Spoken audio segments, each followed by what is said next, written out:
You logged in an hour ago. Nothing has asked for your password since. So something is still vouching for you. There are three common ways to do that, and they only really differ in one way. Who is holding the proof? Start with the obvious version.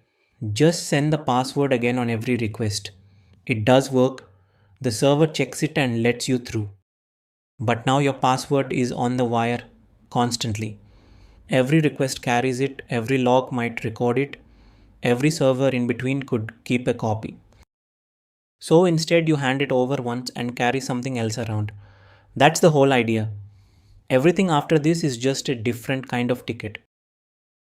The first kind is called a session. Here, the server is the one holding the proof.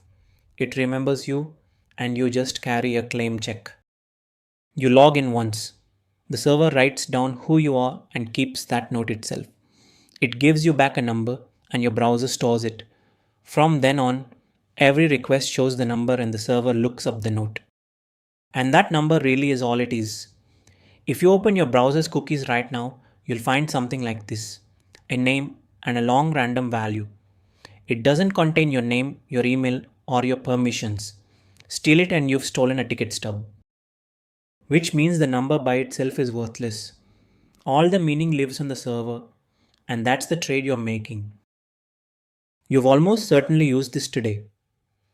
It's how your bank keeps you logged in, and it's why they can throw you out the moment you click sign out.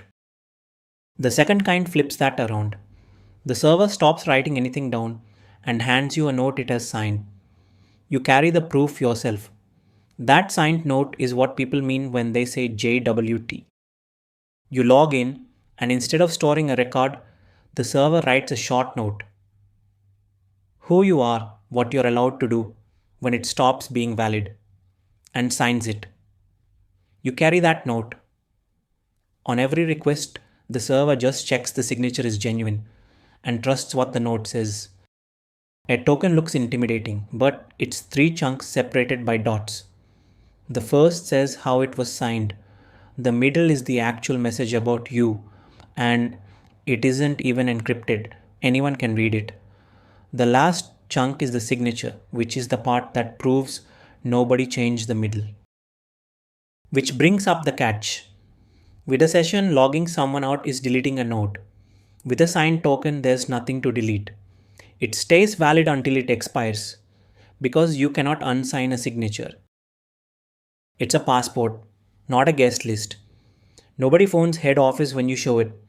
They check it looks genuine. And that's the whole point. You've met this one too. It's what almost every mobile app and API uses, because the server never has to remember a thing. The third kind moves the proof somewhere else entirely. Not you, not the app you're signing into. A third party you both already trust. The app doesn't ask you for a password. It sends you to Google. Google asks you whether this app is allowed. And importantly, you answer on Google's page, not the app's. Say yes, and Google signs a pass that says what the app may do. The app uses that pass. So the app never sees your password. It only ever receives permission, and usually a narrow one, like read your email address and nothing more. Every sign in with Google button is doing exactly this. So is every time an app asks to connect to your calendar. Line them up and there's really one axis. The closer the proof sits to the server, the easier it is to switch off. Delete the note and they're out.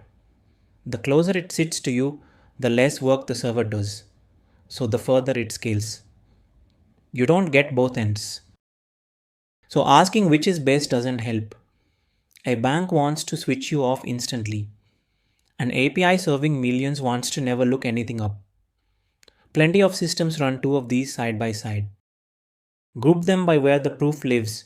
The server keeps it. That's a session. You keep it. That's a signed token. A JWT. Someone you both trust keeps it. That's OAuth. Login was never really about passwords.